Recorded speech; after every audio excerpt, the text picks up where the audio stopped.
Bonjour à tous et bienvenue dans une nouvelle vidéo avec Ethical. Dans cette vidéo, nous allons parler de programme d'audit et de plan d'audit et surtout aborder quelle est la différence entre ces deux termes. Commençons par le terme programme d'audit qui apparaît notamment dans la norme ISO 9001 version 2015 précisant que l'organisme doit planifier, établir, mettre en œuvre et maintenir un ou des programmes d'audit couvrant notamment la fréquence, les méthodes, les responsabilités, les exigences de planification et le compte-rendu. Le ou les programmes d'audit doivent tenir compte de l'importance des processus concernés, des modifications ayant une incidence sur l'organisme et des résultats des audits précédents. La norme précise également qu'il faut conserver des informations documentées comme preuve de la mise en œuvre du programme d'audit et des résultats d'audit.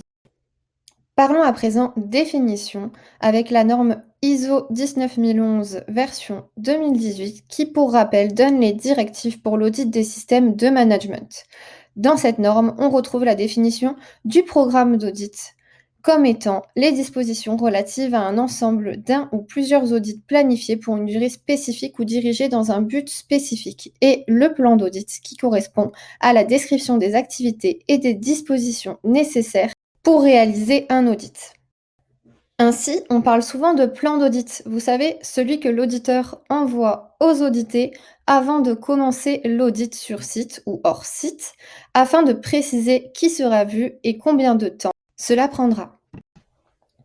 Mais comme nous l'avons expliqué précédemment, l'exigence principale porte non sur le plan d'audit, mais sur le programme d'audit. C'est ce programme qui doit être conservé comme information documentée dans le cadre de la mise en œuvre de la norme ISO 9001 version 2015 dont nous parlions juste avant, ainsi que les rapports comme preuve des résultats d'audit. Mais alors, que doit comporter ce programme d'après l'ISO 9001 version 2015 ? Il doit tout d'abord comporter la fréquence, sans nécessairement que cela ne se présente sous forme de calendrier. Mais il faut tout de même faire apparaître la notion de fréquence. Il faut aussi voir l'étendue de l'audit, quel processus, quelles activités, quels sites, avec la notion d'échantillonnage. Et enfin, qui réalise l'audit. Et quel est l'intérêt d'avoir un programme d'audit ? Tout d'abord, de vérifier sur quelle période l'ensemble du champ d'audit va être couvert, ainsi qu'à travailler en amont sur un échantillonnage pertinent, c'est-à-dire quels processus vont être audités et à quelle fréquence, basé sur l'activité et les résultats des audits précédents. Cela sert également à affecter aux auditeurs et donc à planifier, qu'ils soient internes ou externes, les différents audits. Et bien sûr, ce travail est obligatoire pour la certification ISO 9001 version 2015, ce qui en fait aussi une très bonne raison.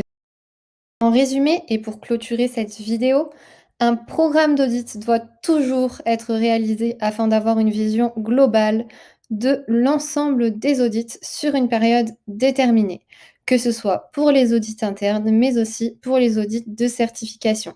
Généralement, cette période s'aligne d'ailleurs sur le cycle des 3 ans d'un audit de certification.